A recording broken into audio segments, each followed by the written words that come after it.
Hello everyone, welcome back to Conquer Learning. So today's session is again one of the important one because today we are going to discuss something really very important. You're going to appear for Assistant Labor Commissioner exam. You should know that what types of MCQ or rather what type of questions are asked in this Assistant Labor Commissioner exam. In previous two classes, I have already discussed what is this exam all about, what is the syllabus you need to go through it. So those who have not gone through those classes, I have shared the link in the description box. You can just go and click on those links and clear your doubts. Now, in today's session, as you must have already seen my session, that what is the syllabus and all. Now today, let's understand from those content what kind of question or types of questions are being asked in this exam, the multiple choice question, and how should approach such questions, what all things you study. Right? So let's start. The first question, as you can see, is which one of the following explanations is indicated by term welfare as in total concept? This was asked in 2015. The first thing, this question is from the topic called labor welfare. So under labor, what is labor welfare? So labor welfare services, you can say labor welfare measures, you can say labor facilities, you can say. Now, what do you mean by labor welfare? Labor welfare are those facilities or amenities which are given by an employer voluntarily for improving the status or working condition of the employee. And this labor welfare has got different concept. It means it can be understood different concept. So the question is asking about the total. What do you mean by total concept? Options are, it is a desirable state of existence involving physical, mental, moral, and emotional well-being, the welfare of man, his family, and community. It is the contingent upon time and space. It demands certain minimum acceptable conditions of existence biologically and socially. So, you can pause for a while and try to answer this question. Correct answer for this question is, it is desirable state for existence involving physical, mental, moral, emotional, and well-being. Now, let's understand that what different kinds of concept can be there and what is this total concept all about. The few of the important concept are total concept, also called as holistic, relative concept, positive concept, social concept. This means what? As in concept means what? Labor welfare as in total concept means that when you provide a labor welfare facilities to the employee, it should be given in such a way that it covers the totality of the human being. It should cover its physical, mental, moral, and emotional well-being of the person. So first concept is called as holistic concept or total concept, which says that whenever an employer designs any labor welfare facility, it should be a total concept, means covering physical, mental, moral, emotional well-being of four elements of this total concept. Like all these things need to be covered, right? When you give the labor welfare facilities to any of the person, any of the employee, it should not be just satisfying his physical needs, but also his mentally and psychologically he should also be satisfied. Only के लिए नहीं. The welfare facilities should not be for just for saying. It should be actually mental and physical satisfaction as well. Relative concept says that it should be relative of time, place, and even the individual. Flexible in nature. Means what? Suppose a company or the employer has made an ambulance services or ambulance welfare facility for the employees. It says whenever an employee and his family member are in the condition that they require an hospital service or the ambulance, they can call to the services of the company and ambulance would arrive at their place. Now imagine any person, any of the employee has some kind of mishappening or some kind of emergency at their home. He is trying to call up the ambulance. So this ambulance or this welfare facility should reach this employee on time. its place from where he can easily use that, and to the individual who require it. But if this ambulance does not reach on time, even if it is 1 minute late or 2 minutes late, means there can be a delay, but it should not be that delay that it cause a problem for them. So if a person requires just now, suppose a family member has a heart attack and requires the ambulance just now, and ambulance is arriving after an hour, that is of no use. So your labor welfare facilities should be concern time place और individual के हिसाब से, और वो flexible होना चाहिए. With time it should be dynamic and flexible. What the changes are occurring, समय बदलता रहता है तो टाइम के साथ वो बदलना भी चाहिए और फ्लेक्सिबल भी होना चाहिए. पॉजिटिव कंसर्न क्या कहता है? Positive concept means what? It should, labor welfare facilities should be provided in such a way that minimum desirable conditions of existence of biology and socially should be approvable or should be determined. Like if a labor welfare facility says that a person or an employee would be given an health checkup. Now this health checkup should be in such a way that basic health requirement, basic health checkup should be done. Now employer says that no, we would be just testing your temperature. What's the use of just testing the temperature then? It should be at least some biological and the social needs that should be fulfilled. So that is your positive. Positive concept means what? At least minimum desirable conditions has to be existent or completed. Then comes your social concept.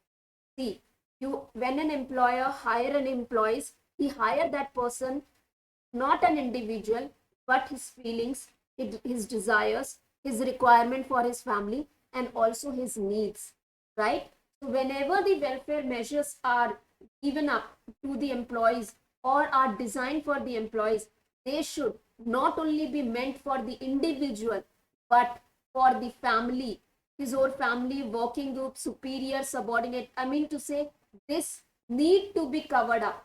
The status need should be covered up in the social concept.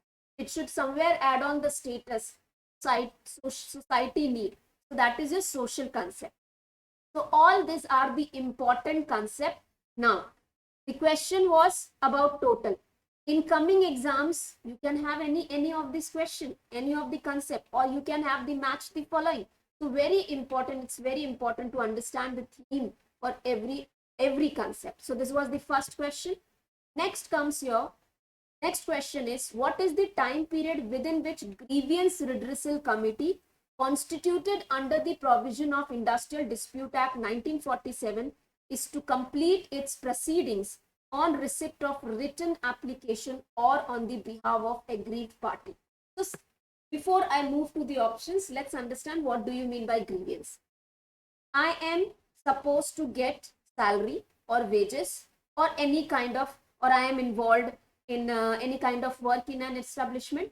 I am not happy with my supervisor's behavior. I'm not happy with the wages I'm getting. Maybe there was some unwanted deductions, or my supervisor is like doing favoritism. So I'm having the grievance. I'm having the problem. I'm having the dissatisfaction. So the dissatisfaction, this grievance goes to the HOD for the resolving. It goes step by step and finally reaches to the redressal committee. Every establishment, industrial establishment under the Industrial Dispute Act having 20 or more employees should constitute a grievance redressal committee. So every those establishment would have a grievance redressal committee. Now I gave my dispute, my grievance has reached this committee. So this committee has to resolve my grievance, my dissatisfaction in how many days? That's what the question it is asking. 15 days, 21 days, 30 days, 45 days. So the correct answer for this is 30 days. Maximum time period for resolving the grievance of any of the employee under the Industrial Dispute Act 1947 is 30 days. Now let's understand it little bit in detail. So under the Industrial Dispute Act, it is the chapter number 2B. Chapter 2B, which was inserted by the Amendment Act of 2010. So this particular chapter was inserted in Industrial Dispute Act by which amendment? 2010. Under section 9C, This section is also important. You may have the question in exam.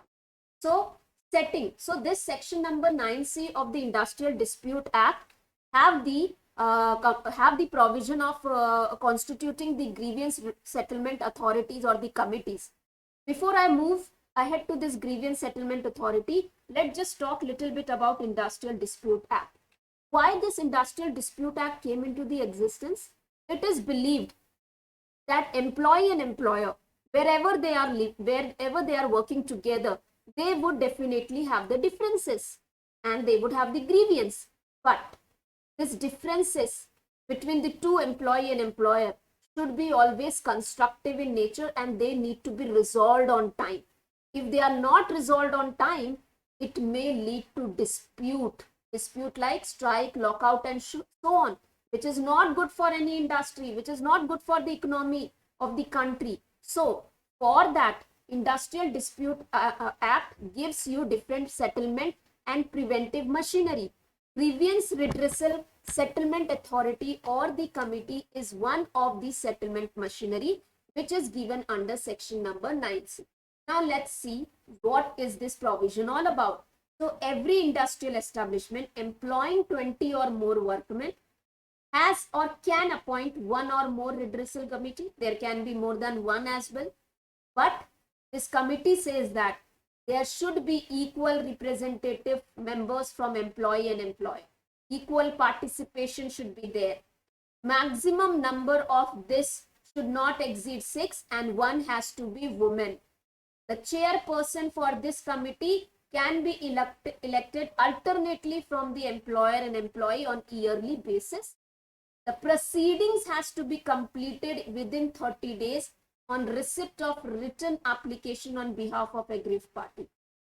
The workmen, now suppose they gave the final decision in 30 days. I received it.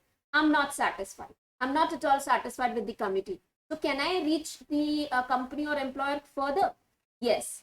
I can then as a workman appeal to the employer against this grievance redressal committee that no, they have not made the correct decision, and the employer within such 1 month of the receipt of such appeal will either dispose of the decision, either send the make a new decision and will send the copy to the workman. So this is question number 2. Third question. Under the provision of Child Labour Prohibition Regulation Act 1936, the Child Labour Technical Advisory Committee consists of chairmen, such numbers not exceeding. So now our Child Labour Prohibition Regulation Act 1986 is a legislation which is dedicated towards the children or the giving the rights of education and even for regulation of the child and adolescent. Moreover, by the latest amendment, the term child has been completely replaced by the adolescent now. The child is now completely prohibited. Below 14 years, no child is allowed to work. It is the adolescent who is allowed to work, but also not in the hazardous process. So we would be studying this in my sessions, in my classes regarding the child labor. Now there is one committee, advisory committee. Okay, so this committee has how many members? You have to answer here. So correct answer here is 10. Let's see little bit detail. So that is the section number 5. That is now called as, by the amendment of 2016, Child Labour Prohibition and Regulation Act 1986 has the provision for Technical Advisory Committee. See, this is the question before this amendment came. 2015's question is this.